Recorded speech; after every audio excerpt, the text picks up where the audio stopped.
Merci, c'est toujours un plaisir de rencontrer les amis et les collègues. Je vais parler du traitement du choc cardiogénique, qu'est-ce qu'il y a de neuf en 2022. Et je vais me limiter dans ma présentation au plan suivant. Je vais parler du traitement hémodynamique médical, un tout petit peu de la reperfusion coronaire, un peu de l'assistance mécanique, parce que ça se fait dans notre contexte, et du monitorage. L'essentiel de ma présentation va concerner le choc cardiogénique chez le coronarien. Alors, avant de démarrer le traitement, il est intéressant de voir ce qu'il y a de nouveau dans la classification des chocs. Bon, avant la Covid, on était dans le choc modéré, sévère, et ça regroupe un ensemble de tableaux cliniques, d'étiologies de tableaux cliniques qui ne permettaient pas de faire des recommandations claires ou des décisions claires, même quand on prend en charge un patient en équipe.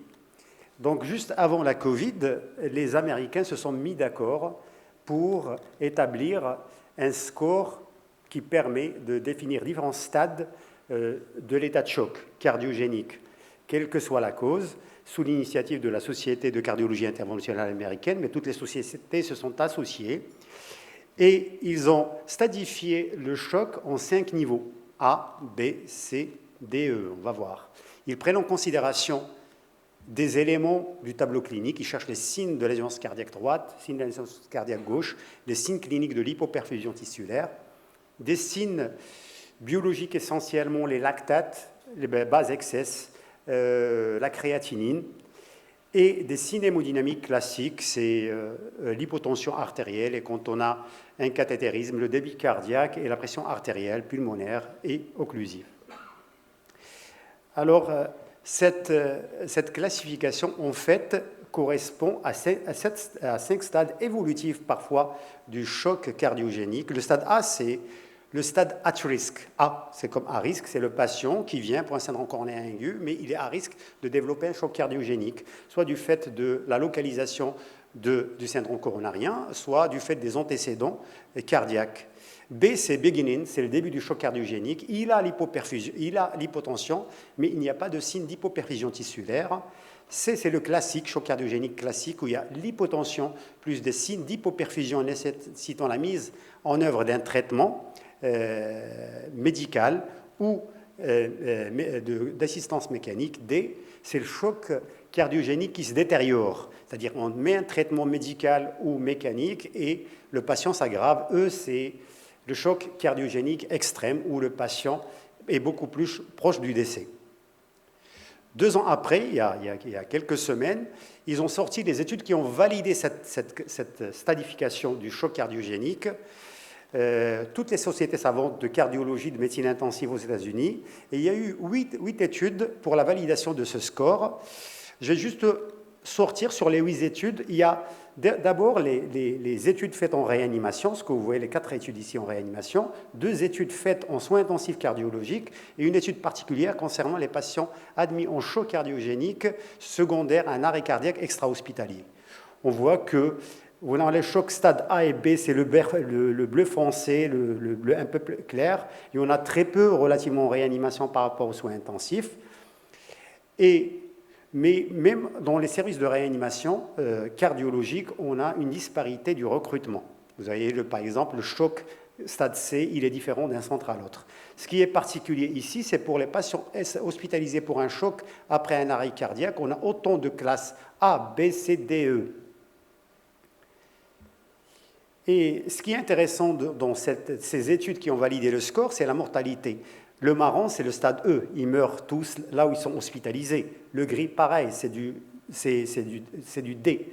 Maintenant, si on s'intéresse au stade A et B, c'est-à-dire le choc, le patient qui a des facteurs de risque de choc, ou bien le patient qui a un choc débutant. Il meurt très peu en réanimation, très peu, un peu dans les soins intensifs, mais ce qui est particulier, c'est de voir cette courbe. Pour les patients qui ont présenté un arrêt cardiaque, qu'ils soient hospitalisés dans un état de choc, grade stade 1, A, B, C ou D, ils ont un taux de mortalité élevé. C'est-à-dire quelqu'un qui a fait un arrêt cardiaque, on le récupère, il a une bonne tension, il n'y a pas d'hyperperfusion, la mortalité reste très élevée. Et on a des taux de mortalité qui restent variables malgré cette stadification.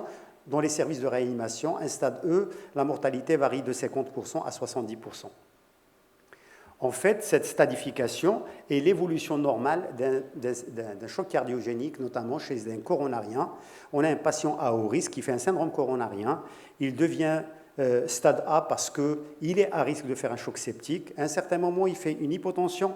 Il est en stade B, c'est le beginning.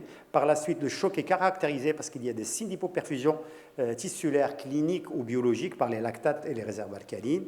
On met des traitements, essentiellement de traitement médical, et parfois il se détériore, c'est le stade D, détérioration, et parfois on n'arrive pas à le récupérer. Donc, toutes les études actuelles utilisent cette stadification. Donc, avant de passer au traitement, j'étais obligé de mettre une étude qui vient de sortir, ce sont les Anglais. Ils travaillent en même temps que les Américains sur une stadification beaucoup plus simple, qui s'appelle SAVE. Elle est sortie il y a quelques semaines. Mais bon, entre-temps, les Américains avaient sorti leur classification. Bon, ils ont continué le travail. C'est une étude qui est étalée sur à peu près 10 ans, 11 000 patients présentant un syndrome coronarien aigu, analyse de régression logistique avec une analyse multivariée. Ils ont étudié les éléments les plus simples pour caractériser un choc. La tension artérielle, la fonction ventriculaire gauche et 2 éléments des gaz du sang, les lactates et le base excess. Ils ont étudié même deux autres facteurs, la ventilation et l'âge, mais ce n'est pas des éléments qui sont liés au choc. Bon, ils retrouvent que leurs 4 facteurs sont déterminants dans la gravité. L'hypotension artérielle, l'altération de la fonction du ventricule gauche et le base excess et le pH. Et ils ont essayé, puisque les Américains étaient là, ils ont essayé de voir la concordance entre leur étude, leur stadification SAVE et celle des Américains. Ça correspond presque pareil. C'est-à-dire quand on met ces 4 facteurs, tension artérielle, fonction ventriculaire gauche et les éléments des gaz du sang, on est presque dans la même stadification que la stadification américaine. C'est une stadification qui est utilisée surtout pour les urgentistes. Je passe au traitement médical. Je vais passer sur des trucs de physiologie que vous connaissez, c'est surtout la corrélation entre le volume d'éjection systolique et la pression artérielle. Et je vais parler beaucoup plus de la cardiac power, ce qui est un mix entre ce qui est donné par le volume d'éjection systolique, qui permet, entre autres, de maintenir une tension par le volume éjecté, et la pression artérielle, qui est la drive pressure, elle permet de faire avancer le sang jusqu'au tissu. Et il y a un réglage entre les deux. Et donc, choc septique, chez des patients qui sont malades, ça devient difficile. Et tout le traitement, et sa finesse, c'est de faire un équilibre entre l'amélioration du volume d'éjection systolique et de la pression. Parce que tout simplement, à un certain moment, le volume d'éjection systolique n'augmente plus et vous pouvez augmenter la consommation cardiaque en oxygène. Et la vasoconstriction, elle peut être bénéfique pour faire arriver le sang en périphérie, mais à un certain temps, elle génère une perte de charge importante qui va réduire le volume d'éjection systolique. Alors, pour les 2 éléments, volume d'éjection systolique et pression, on a les sympathomimétiques, première ligne de traitement médical que vous connaissez. Je me suis limité aux 3 qui sont utilisés et recommandés. La dobutamine, effet bêta essentiellement, bêta 1, bêta 2. La noradrénaline, effet alpha 1, mais un petit effet bêta 1. Et l'adrénaline qui fait tout. Elle va saturer tous les récepteurs, alpha 1, alpha 2, bêta 1, bêta 2. Je vais passer rapidement aux recommandations et ce qu'il y a de neuf. Tout a commencé en 2016, l'équipe finlandaise qui a étudié de façon prospective les vasoconstricteurs et comparé les différents vasoconstricteurs entre eux. Et en comparant l'adrénaline par rapport aux vasoconstricteurs, ils ont constaté dans les résultats que la mortalité à 90 jours était beaucoup plus élevée dans le groupe adrénaline. Donc les survivants, ici vous avez les courbes des survivants, avec l'adrénaline, on passait de 40% de survivants à peu près plus de 50% de survivants dans le groupe autres vasopresseurs. Et quand on comparait dobutamine, noradrénaline par rapport à noradrénaline, lévosimédan, un autre inotrope positif, on trouve que ça fait pareil. Donc l'étude montre que l'adrénaline, dans le groupe adrénaline, la mortalité est beaucoup plus élevée que dans le groupe noradrénaline. Donc s'il y a un vasoconstricteur à utiliser, c'est la noradrénaline. presque les mêmes résultats. 2 ans après, l'équipe de Nancy va comparer la noradrénaline à l'adrénaline dans le choc cardiogénique et petite série prospective randomisée. Et là, on constate que la noradrénaline et l'adrénaline font pareil, mais on a beaucoup plus d'acidose avec l'adrénaline. Et surtout, on a beaucoup de chocs réfractaires dans le groupe adrénaline, 37% par rapport à 7%. Donc, le vasoconstricteur qu'il faut utiliser, c'est la noradrénaline et pas l'adrénaline. Alors, en 2022, il n'y a pas grand-chose. J'ai trouvé ici une revue de la littérature, plusieurs études randomisées, à peu près 2388 patients, mais à la fin, on dit que c'est les vasoconstricteurs, c'est la noradrénaline. Il y a des groupes qui utilisent encore de l'adrénaline, mais il n'y a pas de certitude du fait de la disparité des études. Concernant les recommandations, 2020, aussi bien les recommandations européennes qu'américaines recommandent un vasopresseur qui est la noradrénaline et un inotrope avec des recommandations de classe 2B avec un niveau B ou C. Mais ils ne disent pas quel inotrope on va utiliser. Alors pour ça, j'ai vu une revue de la littérature qui retrace les différents inotropes. Il n'y en a pas beaucoup. Il y a la dobutamine, mais on a ce qu'on appelle les inodilatateurs, le lévocimendant et le milrinone. Ces deux produits, un est sur le marché marocain, il va être commercialisé dans quelques semaines, le deuxième à la fin de l'année. Et les deux sont disponibles actuellement. Bon, au total, lévocimendant versus placebo, fait pareil que le placebo ou un peu mieux, et fait pareil que la dobutamine. Et je termine par les recommandations de la Société française d'anesthésie et réanimation 2019, qu'il y a un consensus fort pour utiliser la noradrénaline et contre-indiquer l'adrénaline et la dopamine dans le choc cardiogénique. Concernant les inotropes, c'est essentiellement la dobutamine. Le lévocimendant est indiqué quand on a une intolérance à la dobutamine, quand on a une atteinte biventriculaire, surtout droite, et le milrinone, c'est beaucoup plus la réanimation cardiaque ou de pédiatrique ou en post-chirurgie cardiaque. Un petit mot sur un problème sous-estimé dans la prise en charge des chocs cardiogéniques, c'est l'anticoagulation ou les traitements antithrombotiques. Il y a une revue de la littérature pour ceux qui sont intéressés, où il te montre que des cas difficiles, ce sont des patients qui sont sous antiagrégants, qui ont des terrains qui nécessitent une anticoagulation, chez qui on va mettre des dispositifs nécessitant de l'anticoagulation, et ça devient difficile, donc je passe rapidement, ce n'est pas l'objectif de ma présentation. Concernant la revascularisation, rien de nouveau depuis 20 ans, depuis l'étude qui a montré un bénéfice à la revascularisation par rapport au traitement médical, rien de nouveau. Revascularisation précoce, mais discussion, est-ce que je revascularise juste l'artère coupable, les autres artères? Les revues de la littérature sont pour revasculariser l'artère coupable et laisser les autres parce que ça augmente l'insuffisance rénale. Dans toutes les séries, ça n'améliore pas la survie. Les assistances circulatoires. Je vais parler surtout de deux qui sont disponibles au Maroc dans une douzaine de centres, le ballon de contre-pulsion et l'ECMO. Grosso modo, pour ces techniques d'assistance, chez les patients qui survivent, ils n'en ont pas besoin. À peu près 60% des patients qui ont un choc cardiogénique vont survivre, ils n'ont pas besoin d'assistance. On va partir chez les patients qui décèdent. La cohorte C, il y a des patients qui vont décéder avec ou sans assistance. C'est-à-dire ils ont des comorbidités et il n'y a pas d'utilité aux assistances. Reste un petit groupe de patients qui décèdent et qui probablement auraient besoin d'une assistance. Pour juste résumer, pour les assistances, le ballon de contre-pulsion serait indiqué dans les chocs cardiogéniques stade A ou B quand on a une complication mécanique, l'Impella dans le stade C, et c'est surtout l'ECMO qui est indiqué quand il y a une détérioration du choc cardiogénique. Je passe sur une revue de la littérature. Les recommandations pareilles. On recommande dans le cas où le traitement médical n'est pas efficace et surtout quand on a un projet thérapeutique, on sait où est-ce qu'on va aller avec les techniques d'assistance. Et je vais reprendre deux études, à mon sens, importantes concernant le ballon de contre-pulsion. Pour moi, c'est quelque chose d'important, le ballon de contre-pulsion.